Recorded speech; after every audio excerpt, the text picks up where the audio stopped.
Hey everyone, and welcome back to my channel. I'm so happy to have you here today. If you enjoy this video, please give it a like, and if you're new, subscribe. That would be amazing. Anyway, so today I'm setting up March in my bullet journal. You will see that I make a massive mistake that I didn't even realize until I was editing this video.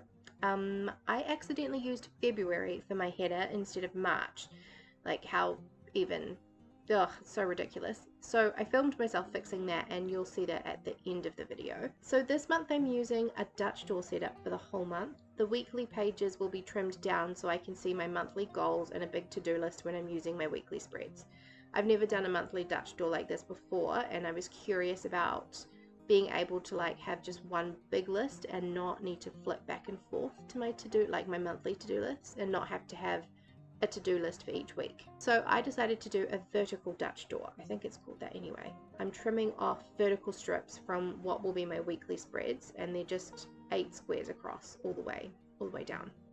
For my theme this month, I'm going with these cute fungi and autumnal plants from Hedgehog Journals.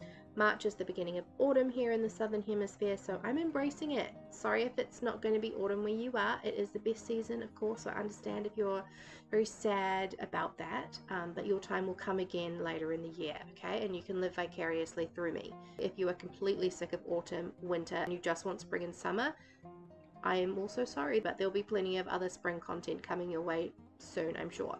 So now I'm drawing my calendar in with a brown fine liner. I'm doing a bigger calendar again for March. I suspect I will hate that one of the boxes, like one column, is broken in half by the center of the notebook, but oh well, I didn't want to make my squares smaller, and we'll just have to see how that goes.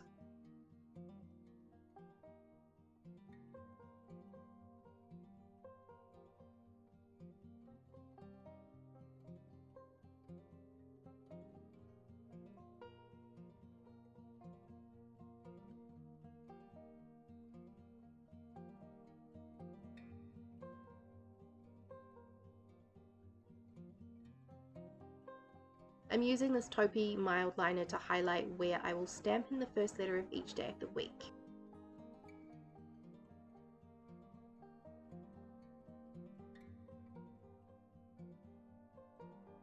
Moving on now, you will see me very diligently drawing up the incorrect header without realizing it at all for the entire hour and a bit of filming this. Seriously, what on earth? Wow. Anyway, I will fix it later and just pretend it looks like March, okay? The idea was to use a serif font like the stamps and to decorate underneath the first letter like in some of the old books. So the first letter is illustrated, if that makes sense, and then it goes into the rest of the words.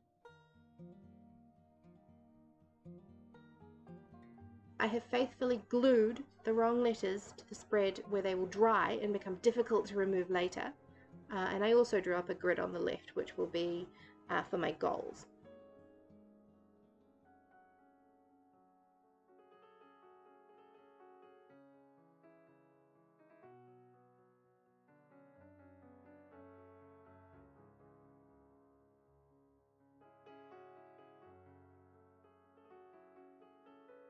I'm adding a pop of yellow to the top for the header. So it took a while to select the stickers I wanted to use, but once I had it figured out, I stuck them on along with some washi stickers that I have. It's just sort of this plastic strip stuff, so it's not actually washi tape, but it's like a sticker kind of thing. I don't know what it is. It's like PVC. The last thing I needed to do for this page, besides realizing I used February instead of March, was to write in the dates for each day.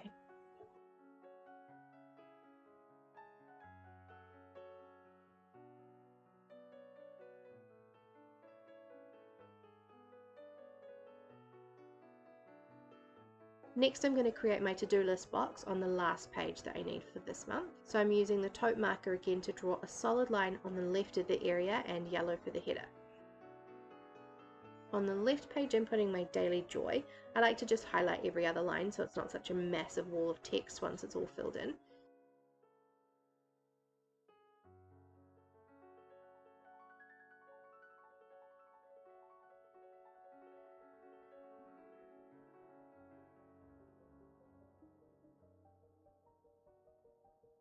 I used more book page and stickers to decorate the top of my Joy and Habits pages.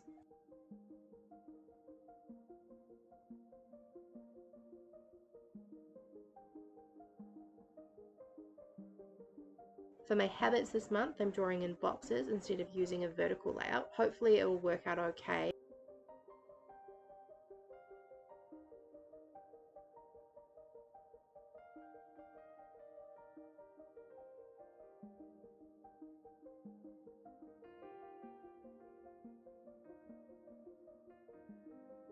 I'm using the taupe again too for the headers. So you can see now when I flip back to the calendar that you can still see the to-do list, which I love. So I wanted to set up the first week of March in this journal for you so you can see what I mean about the Dutch doors and the functionality that I was kind of after. I decided to go for vertically taller boxes for this week. I'm decorating the first part with more paper and stickers since I don't need to use this space for my to-do list. Then I'm using the brown fine liner again to draw the boxes for each day.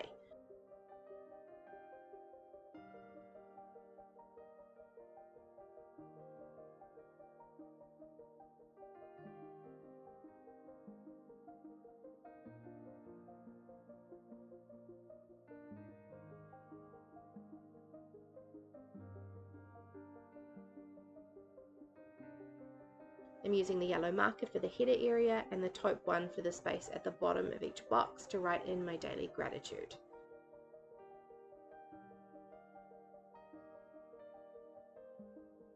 Lastly, I'm writing in the dates and days with the black fine liner.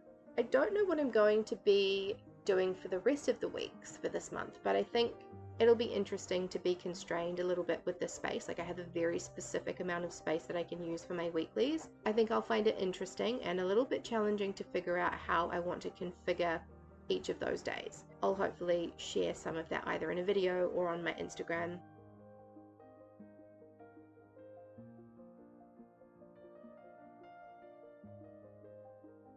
So now, before I bid you adieu, here is me fixing the month header and putting on March instead of leaving it as February. Let me know what you think about the spread in the comments, or if you've made like a really big mistake in your Boudreaux before and what you had to do to fix it. Like, I want to hear about it. Let me know, because they definitely happen. They've happened to me before. Thank you so much for watching, and if you enjoyed the video, please give it a like and subscribe if you're new, and I will see you again next time. Bye!